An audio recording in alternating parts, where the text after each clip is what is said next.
time the mud, they won't stick out in the mud part, and be a lot easier to have the mud stick on the wall.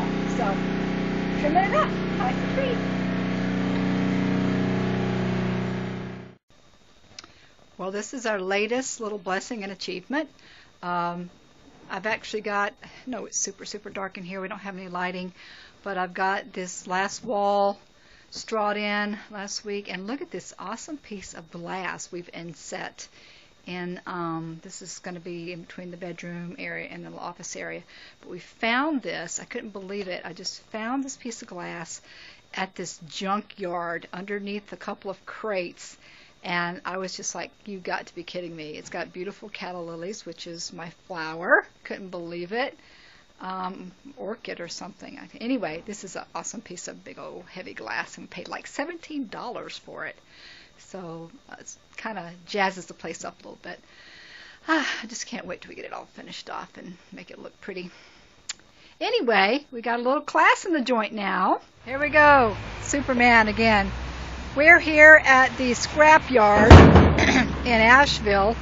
You can see all this madness going on back here. Picking up a couple of these barrels, 55-gallon drums, to make pocket rockets. This is our project of the week. We're going to put some heating systems in the pallet house. And got these guys for $10 a piece. Good deal. It's going to get us a start on putting some heat in that darn bedroom. Have a place to stay. So we'll see how this little project goes.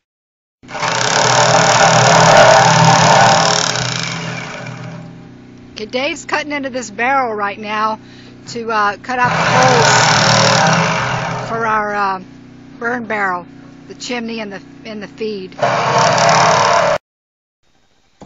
Okay, here's our very rustic, once again, where it's dark in here, all of our lighting's turned off. We just got a little light coming in through the window and the door there. But this is our, what called a pocket rocket. It's just a barrel, as you saw David cutting out yesterday. We burned it off out in the big bonfire, got all the paint off of it, and rigged up this piping out the window. It's very rough. But believe it or not, we had it on last night, and the darn thing cooked up pretty darn hot, raised the temperature about 15 degrees, and then, of course, the fire died down by this morning. And it's nice and cold again, but Dave's over here. Hello, Dave. He's over there chopping some more wood. He's got all this wood, getting ready to start it up again. So we're working on keeping the heat in this room. We're experimenting at this point. Yes, we definitely are experimenting. Seeing what works and what doesn't work. Yeah. But anyway, it did work pretty darn good. It's just a matter of feeding it and trying to keep it going. This is our screening table. We put screen on to be able to put the dirt on, sift it through, and catch it down below, and that's going to be what we make the mud wet and put it on the wall. So, Dave, what's the project right now?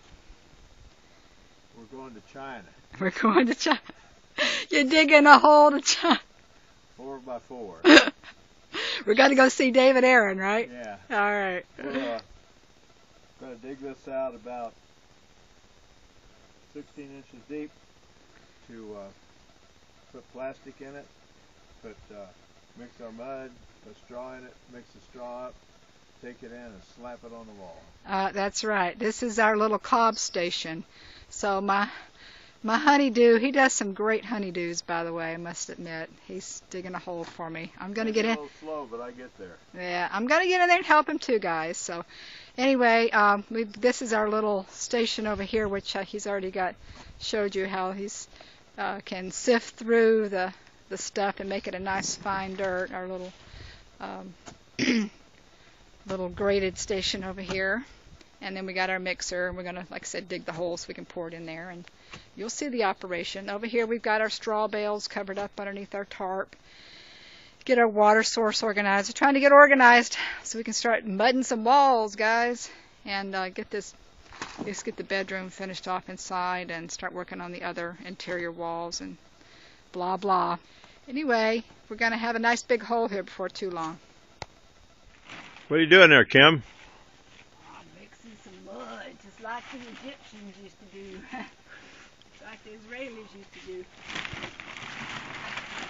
Got some straw and the sand, of course the mud from the land, and the water. Got a mud pit. Gave a little honey hole he made here. Tell you what, this will work up a sweat even in 40-degree weather. But this will be used to start making a bench for our rocket mass heater. So this is definitely the old school way of doing it. Yeah. Alright, well this is the next phase of this whole mud stomping, cob making process. You're supposed to kind of roll them up in these balls to make it easy to transport. But you know what? I'm thinking this is a pain in the rear. I'm thinking just take the whole slop and throw it in a wheelbarrow and take it to where you need to take it. I guess if you've got an assembly line and you're throwing them from one to the other, it'd work that way. But for the two of us, where we need to get them, I think the wheelbarrow is the way to go. That way we can just take out what we need and pack it on in. But anyway, for the sake of following the instructions, I did it this way this one time to see what it was all about. Not a fun thing. I don't think I'll be doing this again unless I absolutely have to. I'll tell you one thing though. You wouldn't think by looking at this, but there is some weight with this thing. I couldn't even pull the plastic into the sunlight. It is some heavy, heavy stuff. And that's why they call it cob, and that's why it works so well. Project of the day, to work on our rocket mass heater. Dave's got majority of the pipe laid out, and we're going to start putting some mud on this thing, get the barrel on, and try to fire it up by the end of the day, and start packing around, see if we can get some semblance of mass heat in here. And continue to fill in the walls and stuff in this room.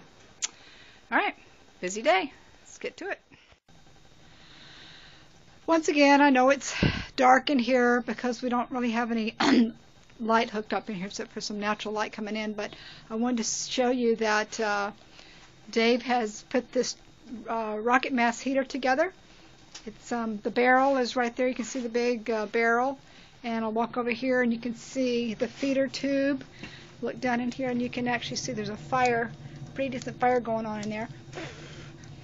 And it's warming up this barrel and it's feeding these tubes, these pipes that are going all along the floor, which are going to be covered up with cob. And then it's got a chimney that goes outside. So all this will be covered up. I'm going to make this neat little mud cob bench to cover all this up, and it'll put off a nice big thermal mass.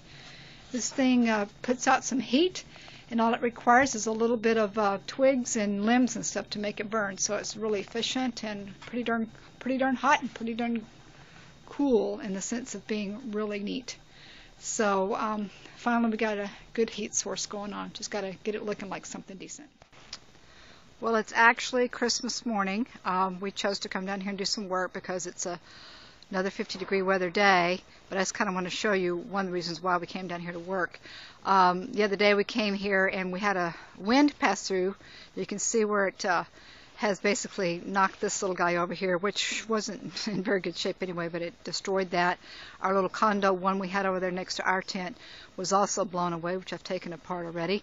So it's time to break down. Weather's forcing us to break down the tents, our beloved tent, our little other kite tent over here, and try to get the grounds secured a little bit because we got another storm coming in the next couple of days, and kind of winterize the place and work on the heaters and stuff. So anyway, this is one of the challenges of the day, or task of the day, is get all this stuff taken out. Well, once stood our beloved orange tent is now simply a plot of dirt. You can see the hole. It's gone. I've got all this mess to clean up here. Believe it or not, it's amazing how you can accumulate stuff just in a tent. It has served us well.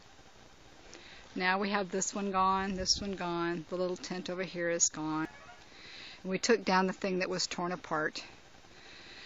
So, as we progress into the new year, we still have lots of work to do on our little pallet house, but we're looking forward to seeing how well we can progress and get things moving.